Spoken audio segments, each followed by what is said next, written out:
Anderson Business Coaching inspires extraordinary organizational results by engaging the talents of ordinary people. ABC opens the communication links from the top to the bottom of the organization to tap into an untapped reserve of creative ideas and solutions by the people who do the work every day. Secondly, we identify external resources that have the experience and capability to develop systems and processes that the internal staff can manage. This is Ray Anderson. Welcome to another episode of Catapult Your Business with Good-Hearted Leadership.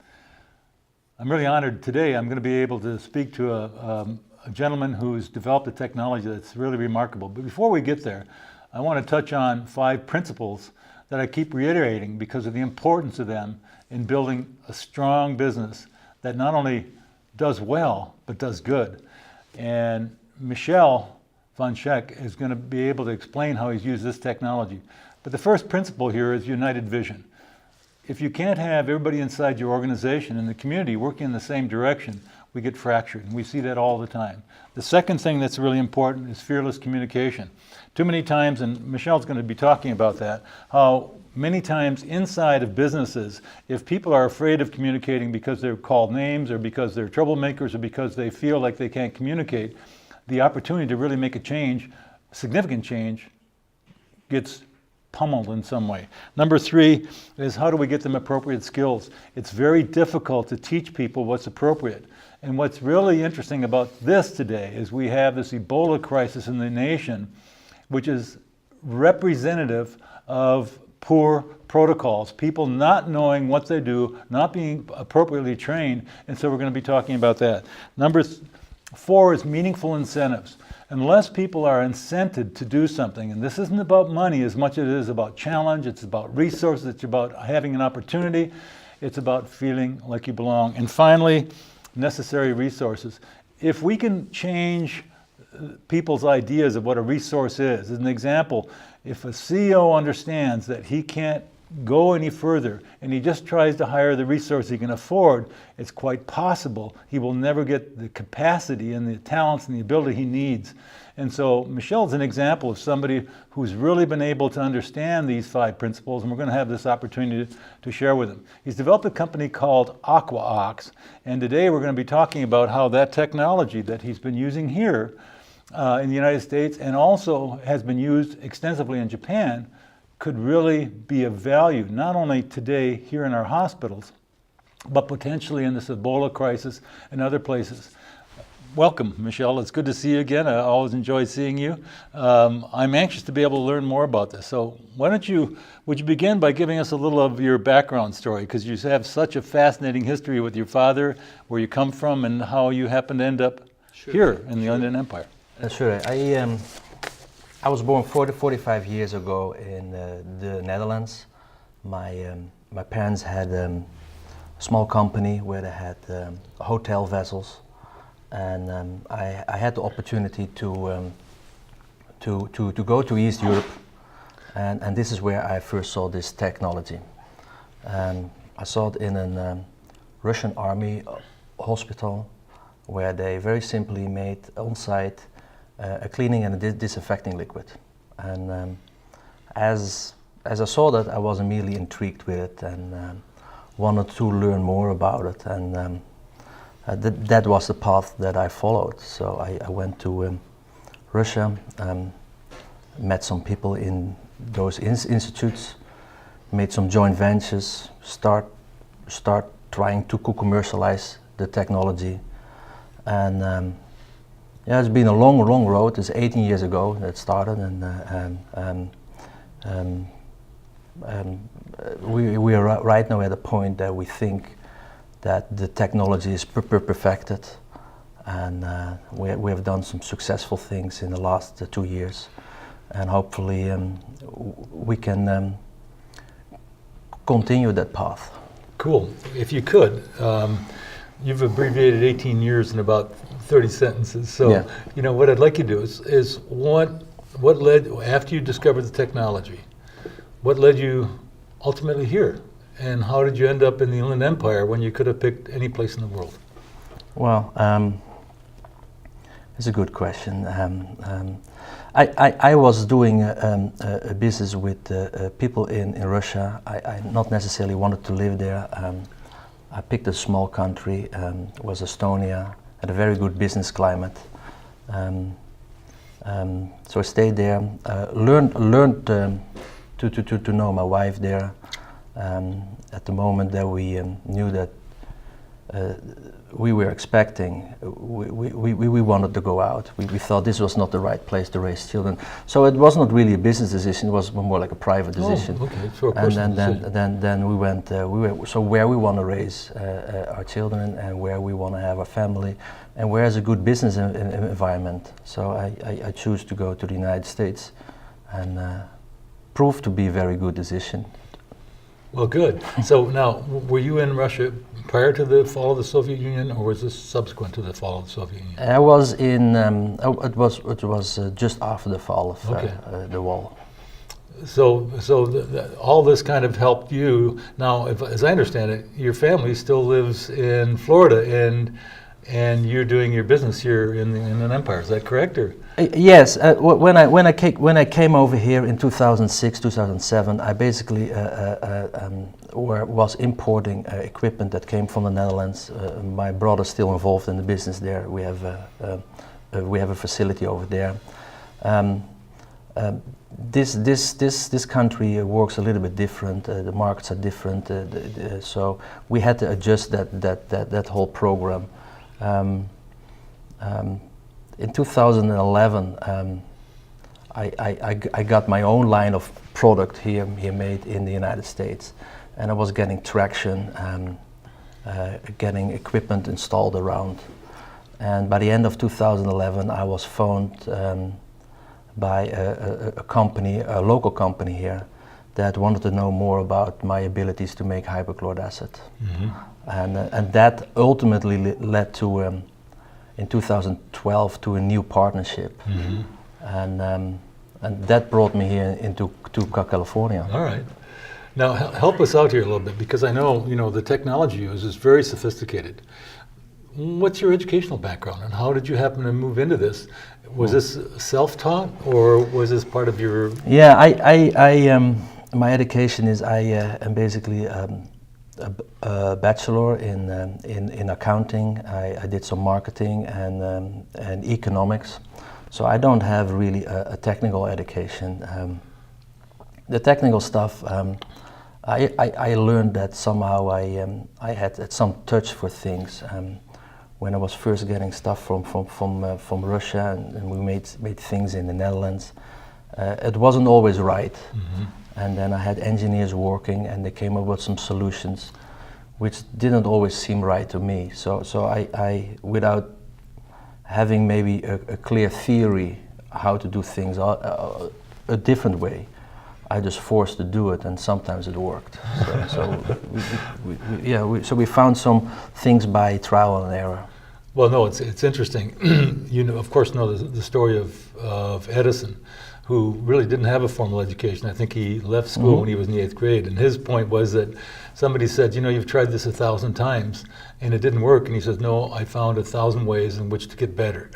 Yeah. Well, what you learn is the things that do not work, and then you just keep on nurturing it, keep on fine-tuning it. Because you have a belief that you will get it to work, and that's really what drives it. Yes, and obviously a lot of perseverance. 18 years on this path, and so tell us a little bit about Aqua Ox, because that's your business, and if you can, Michelle, I'd like you to kind of share with us, your experience in those hospitals in Russia, and the military hospitals, and what captivated you about that there, that has kept you engaged now for 18 years? Well, first of all, what I liked about what I saw in East Europe was the simplicity. I mean, if you can make a powerful cleaning agent and you can make a powerful disinfectant on site, then you overcome a lot of other issues like transport, packaging. So it's a very green, sustainable solution if it works. Mm-hmm. It took me about 18 years to get where I am, and that means that that although the concept was there, in order to get it ready for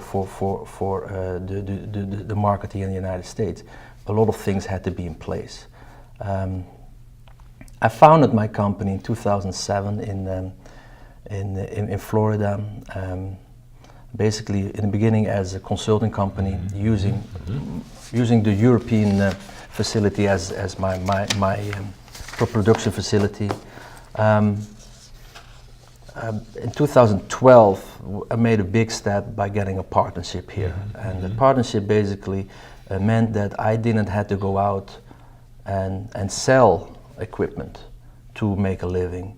It really allowed me to stop selling, to take a step back and just work on the foundations of this technology. So over the last 2 years we've been working on cell technology, we were working on equipment technology, we were working on how to stabilize liquid.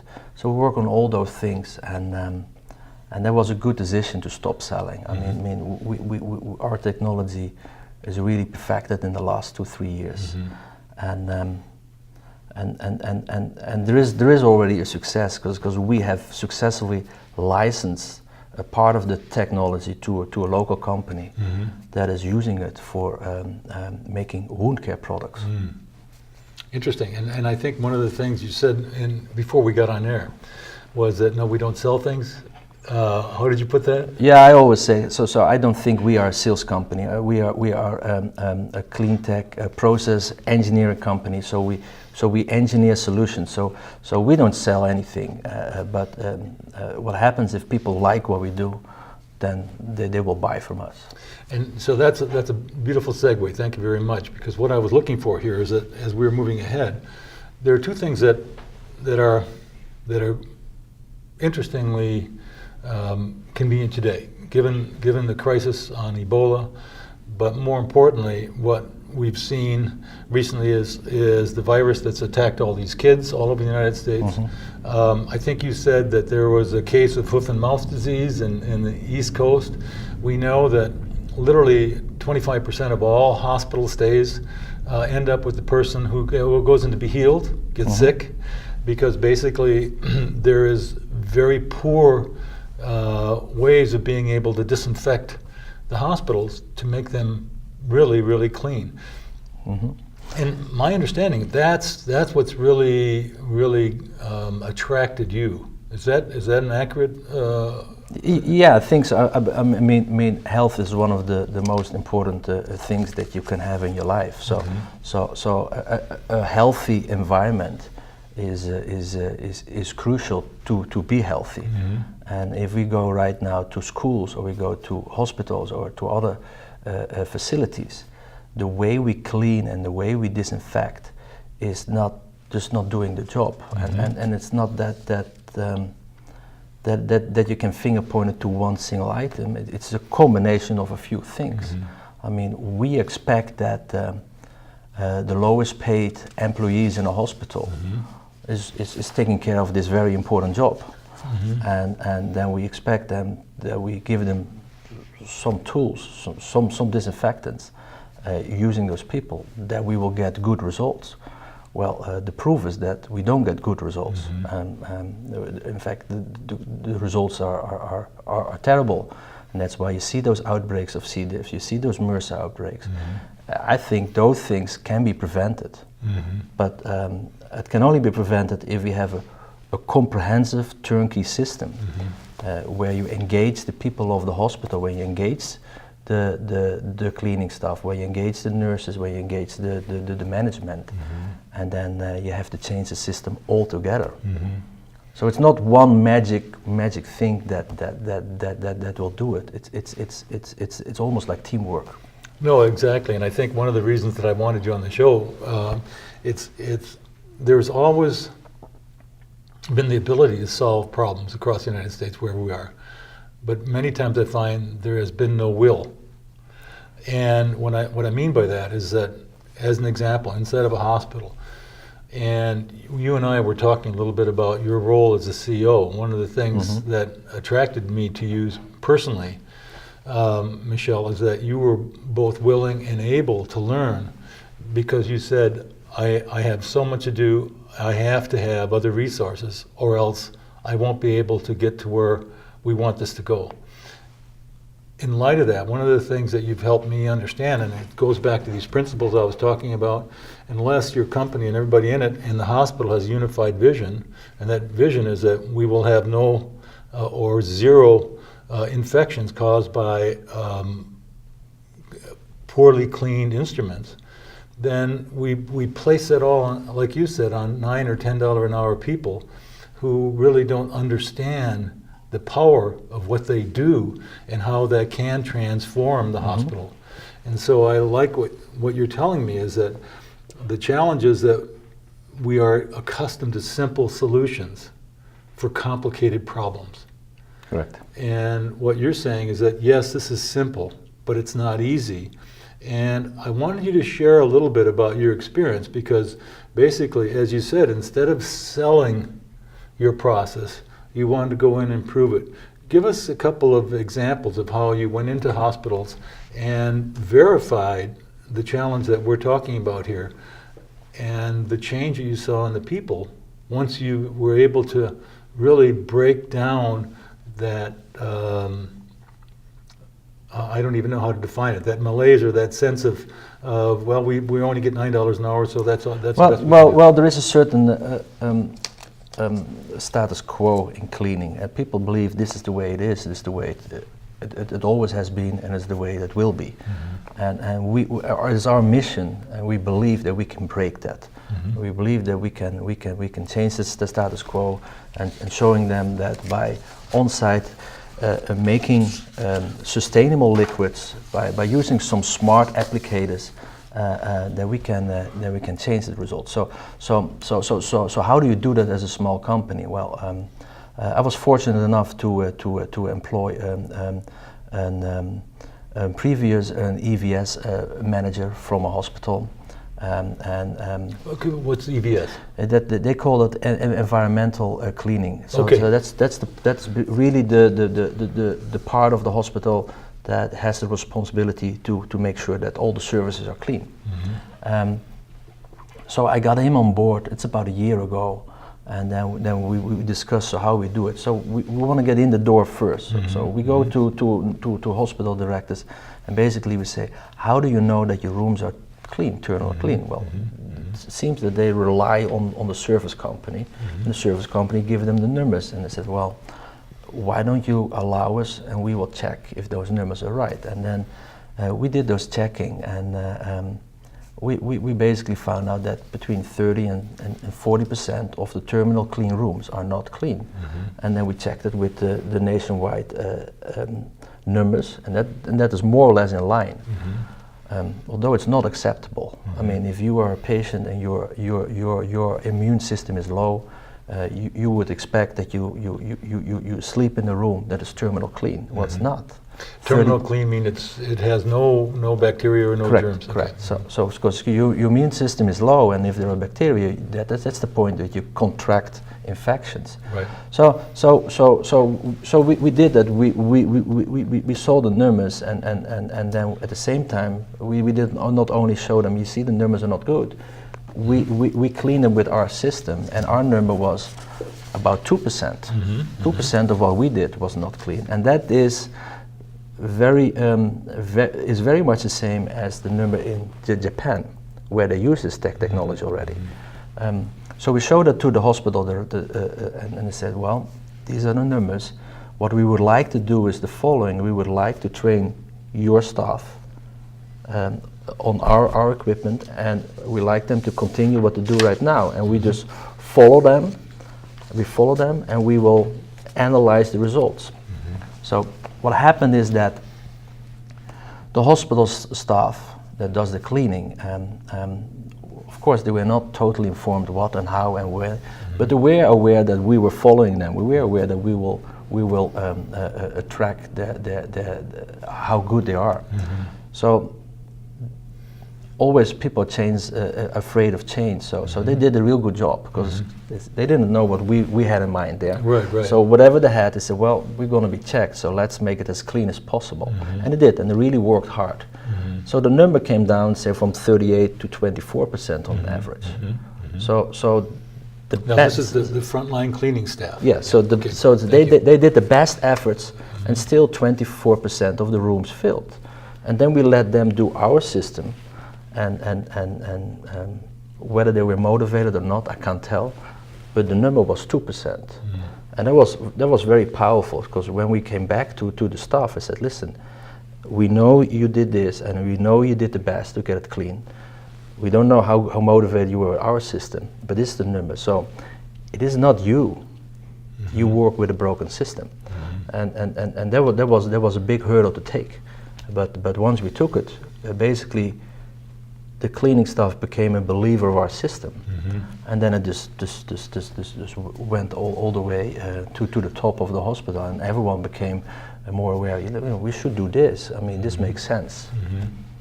And if you're a hospital administrator, an example, you know, I would imagine among the biggest fears is an outbreak of MRSA or C. diff, you know, those infectious diseases that are created by unclean rooms. Yes.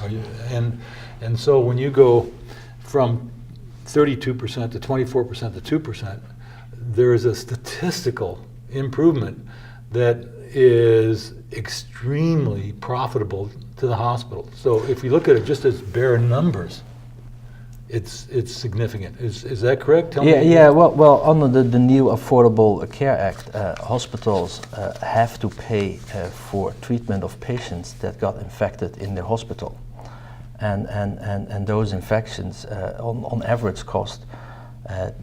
And the numbers vary a little bit, but I've seen numbers that an average infection cost $15,000 to $25,000. Wow. So hospitals have to pay for that. So there is a big liability there, and at the same time, there's a big pressure to turn over rooms. So rooms are supposed to be turned over in 27 minutes. In 27 minutes, it's difficult to do an excellent job. With our system, we have proven that we can do this in 27 minutes, and therefore we can reduce the liability of the hospital, and therefore we can give them savings over time. Significant. So, given that this is such an enormous benefit, what's the biggest challenge you're facing in being able to market this and have people accept it? It's a good question, because as I said, we're thinking that we are a clean tech engineering company. So we're not per se a marketing company. We're not a distribution company. We have with our You're a solution company. Yeah. We have a technology, and with our technology, we will try to solve some issues. So we know we have, with this infection control system, we have figured out a solution. In order to grow now, we are looking for strategic partners, because it's not in our genes to go out and market it. It's not in our genes to become a service company. We will do a couple of more hospitals to make a showcase. Demonstrate. And after that, we're talking with a few partners that are willing to take it on to the next level. I mean, we have more technologies that we can apply to other markets. So we would like to do, like we did last year with the wound care products, where we license it away.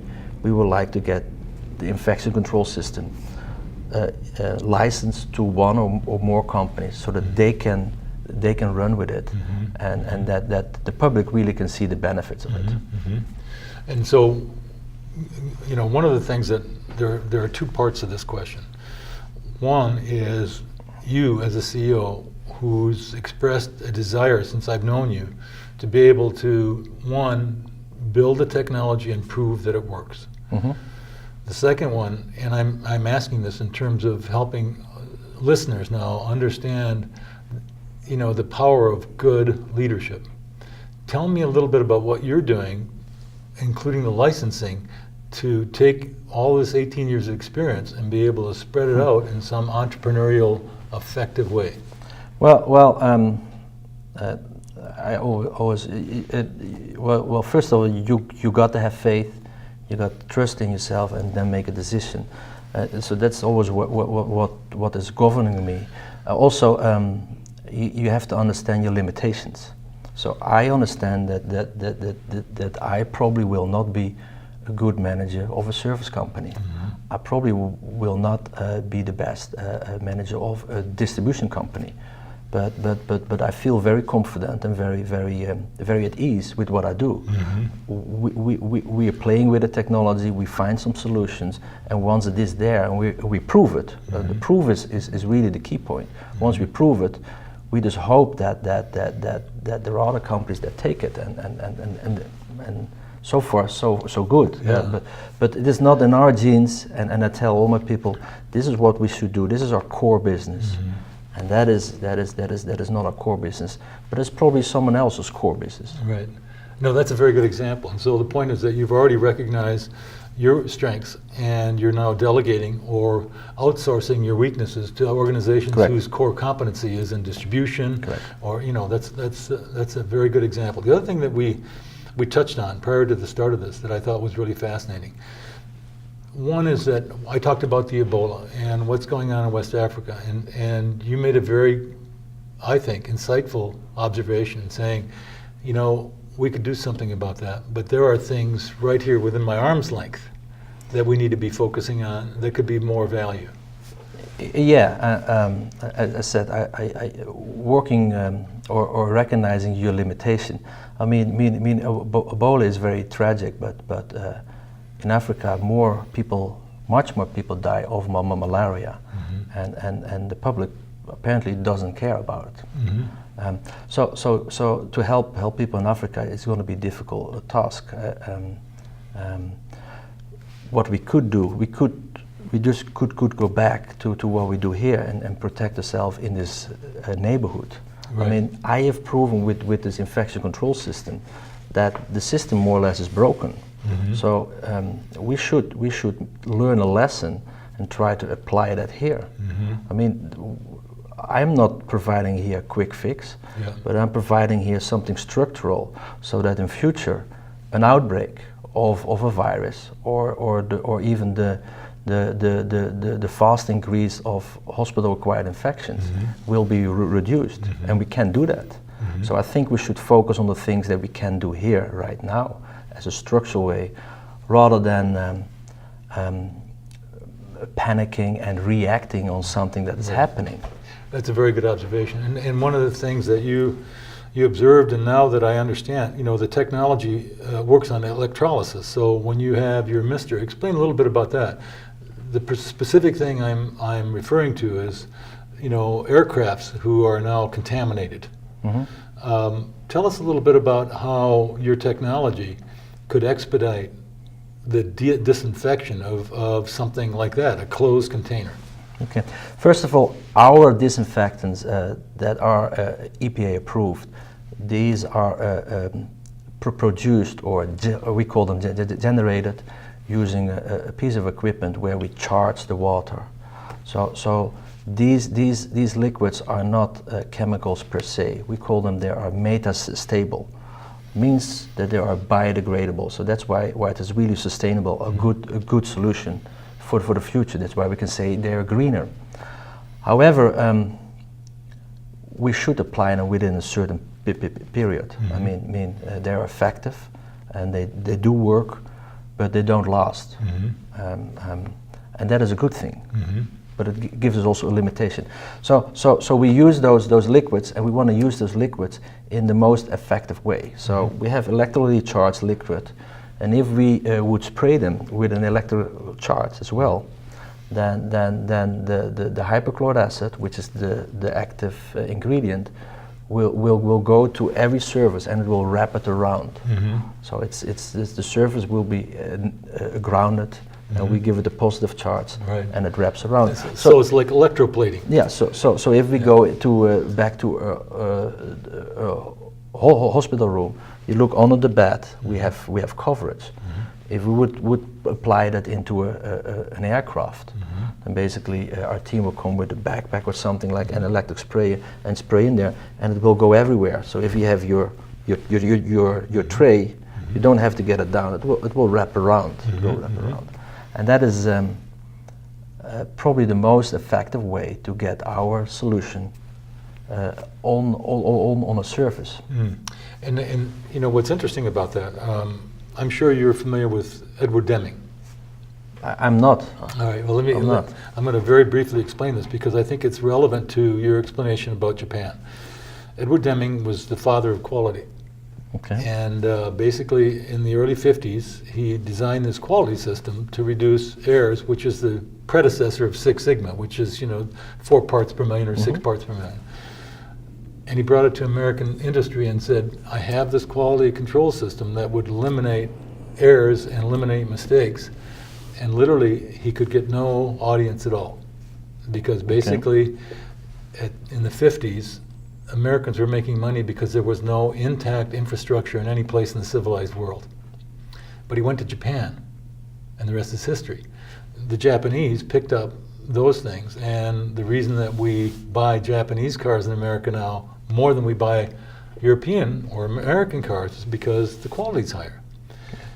As a testament to that, you just said that the Japanese hospitals use your technology and have only 2% as a rule compared to the 30%. Was I correct when I heard that? Yeah, that is correct. And this country is so big, and it gives us a lot of opportunities. But in many ways, it makes us also very lazy. I mean, Japan is almost like the Netherlands, very small and very crowded. The only resources they have in both countries is really the people. So they have to make business out of the people. And here in the United States, we have oil, we have everything here. So we have land, so if we have waste, we can put it in the corner, and it doesn't bother us. So this is probably why small countries and very crowded countries are very good in new innovations, because they have to. Japan is using this in hospitals, and this is not new. What I'm doing is not totally new.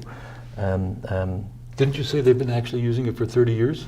I don't know exactly how long, but yeah, it has been used in hospitals, and within my organization, I employ people that have been working in Japan. So I have that experience brought in. The principle is not new, and it's not new because I saw it 18 years ago in Russia. Yeah, right. What would you, given what you're doing here, and you've told already that it's important to stick to your core competencies. If you were to give advice to another entrepreneur right now in terms of him or her being more effective, what advice would you give them based on your 18 years of perseverance on this? That's a difficult question. I could give many advice, which is more like a general advice, but I really think you should believe in what you do, and the rest will come. I mean, you will go up and down as some kind of a roller coaster, but if you just always fall back what you want to do, and if people say no, then that should be an opportunity. And if people get upset because you want things done this way, and they get upset because you say that, then you probably said something right, because now you got their attention. I mean, if you say things and everyone agree with you, you're probably not going into the right direction. Yeah. So you have to try to find the border, but always from your inner from your inner perspective. Yeah. One of the things that you've kind of indicated, and because you've stuck on your core competencies, obviously hospitals is one market that's important. We talked about a second one, which would be aircraft. I would categorize those markets as one. We have 3 different divisions within Aquaworks where we're looking for solutions. So one is the hospital infection control market.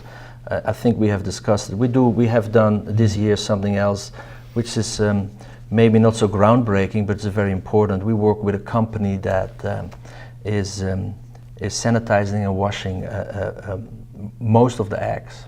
It's one of the largest companies in the world. We have successfully replaced a very caustic chemical with our solution, which is organic. And small success, but it changed the play field.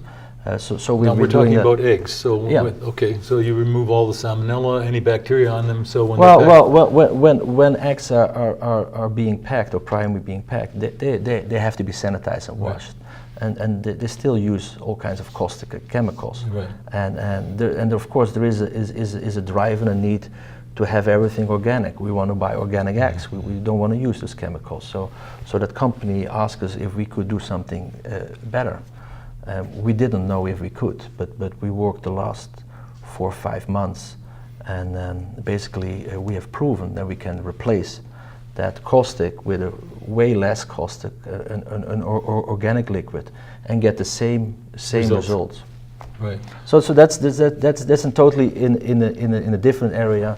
Right now we're working with some dairy farms here in California. There's a huge drought going on, and there is not enough water, and we need to conserve water.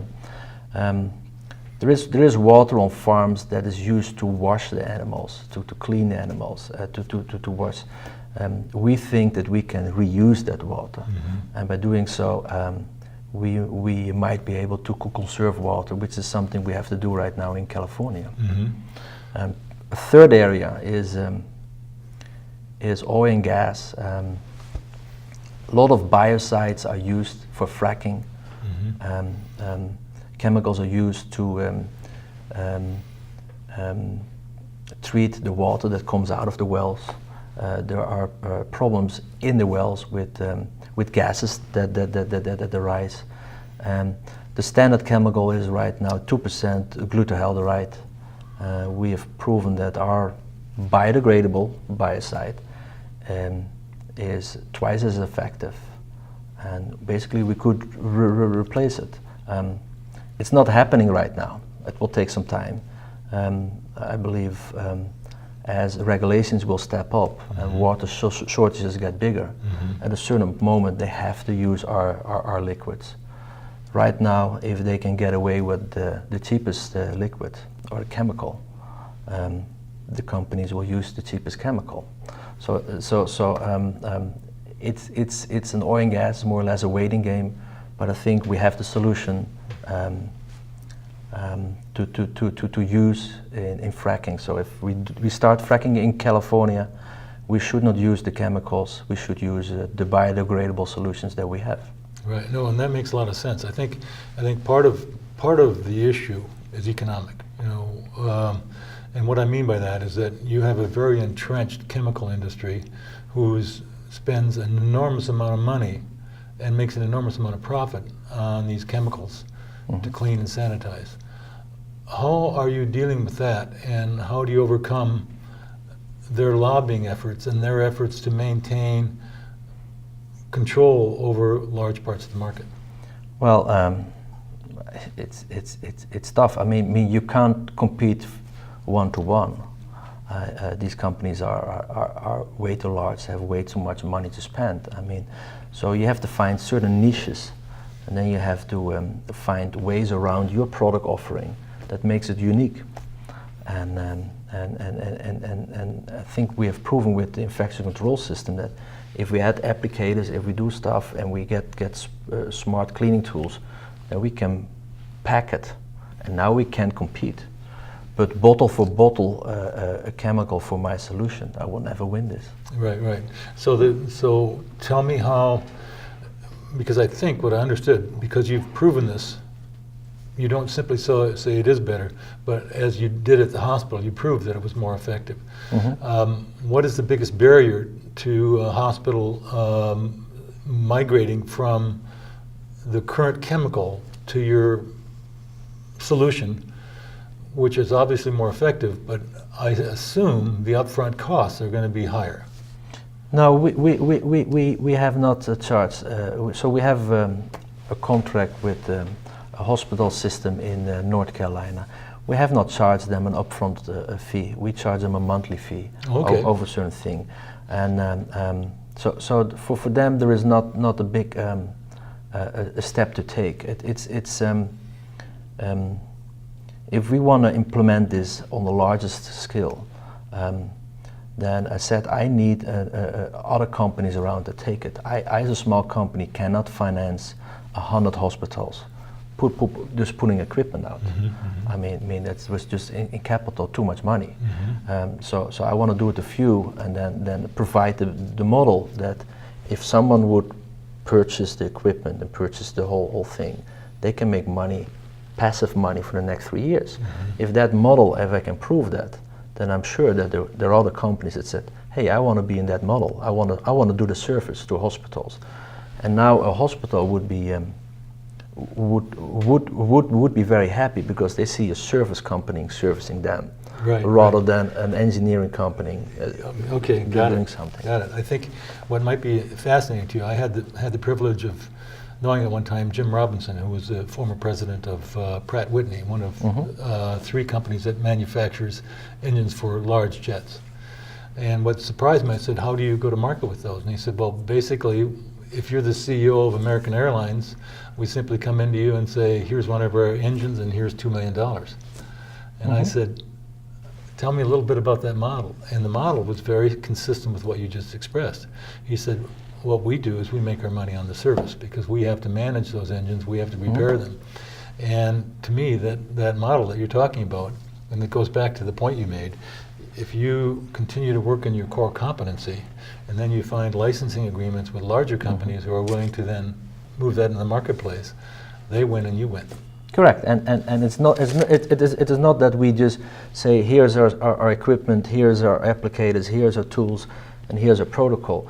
Once they go in there, all our equipment are remotely controlled, and which is very important. So, because we are making on site in hospitals, we're making cleaning, sanitizing, and a disinfecting liquid. We cannot expect that the staff that is cleaning also is a chemist. So what we do online and just remotely monitored, we are checking the quality of the liquid, and then every day we can send a sheet and we can ask them, could you check this, check that, this syrup, and by doing so we give them verification that the disinfecting and the cleaning that they have done for that day has been done with the right liquids. So it's not, we are providing service and we have to, but that's a part of a service, is a part of our core technology. We have developed a piece of equipment, and although we let other people run with it, it is our liability and it's our obligation to make sure that that equipment does what we tell them to do. And I think one of the other things that you expressed, Michelle, that I thought was really interesting, it goes back to the core of my belief that we undervalue what frontline workers really do. And part of what you said is that when you had gone into these people who are at the bottom of the economic rung and explained to them what you were trying to do and demonstrated to them how much more effective they could be, instead of resisting it, they really found now they could actually measure the value of what they did. Tell me a little bit about their experience and your experience with them when they went and did the best they could and then saw the difference between your results and theirs. Well, whether you so if you work for me, you basically you're in the field because you're helping, you're working with the client. You're right. You're providing a solution. So in this in the hospital, my guy really worked with the staff and really did the same thing they did. So they learned from us seeing and doing, rather than telling you do this and do that. By this, just simply by the fact that our people were there for 3 months, and by the fact that they were using it, slowly they became a believer. I mean, there's nothing magic in there, but they start using it, and they slowly saw the benefits out of it. People are always afraid of change, and I think rightly so. But if you slowly impose them to new things and you guide them, they're willing to embrace it, and that's really what happened. And you saw that, and it actually, and now you're using this, and how many hospitals are actually using we use, right now we use one healthcare system, and they have 5 facilities. They have two larger hospitals and then some small facilities around. So we're taking care of that. That hospital facility is part of a larger group, and our goal is over the next year to slowly expand it to that larger group. Right. So you've kind of used a pilot methodology in which you're picking up 1 or 2. Yes. Oh, cool. And you're slowly but surely picking up 1 or 2. I wanted to thank you. Is there anything you'd like to say in wrapping up? There's 2 things I'd like to ask you. Just kind of finish, and then, if you would, Michelle, give us your contact information, because we'd like to have people who may have want to know more about your technology or want to see how they can apply in their hospital, how they can reach you.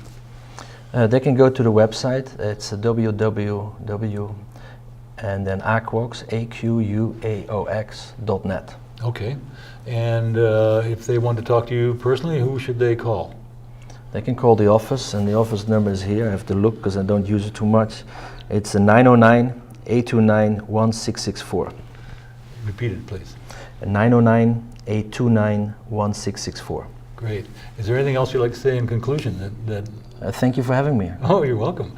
I want to thank Michelle here for being here with us today as a guest. This has been another episode of Catapult Your Business with Good-Hearted Leadership. And one of the neat things about working with Michelle, and I've known him now for probably 2 years, is that he really exemplifies the characteristics we're talking about, what it takes to be a good organization, and he really understands the value of focusing on his core competency. I can only wish him a lot of luck. I'm really grateful to have him as a guest here, and I want to continue to invite you to call him if you have interest in it, or if you'd like to know more how to apply this. The second thing I'd like to do before we wrap up for the day is we're offering our Good-Hearted Leadership class, and it's going to be offered here in the Inland Empire on December 4th and 5th. If you want more details, go to our website, goodheartedleadership.com, and you'll see that at the end. I want to thank Michelle again, and this has been a great opportunity to really share something that I think is important in terms of our current problem with Ebola. But here, as he said, at home, we have similar problems that we could solve very quickly if we were both willing and able as leaders to make that happen. Thank you very much, and we'll see you again next time. This is Ray Anderson.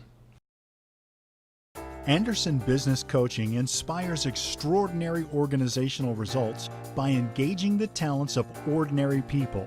ABC opens the communication links from the top to the bottom of the organization to tap into an untapped reserve of creative ideas and solutions by the people who do the work every day.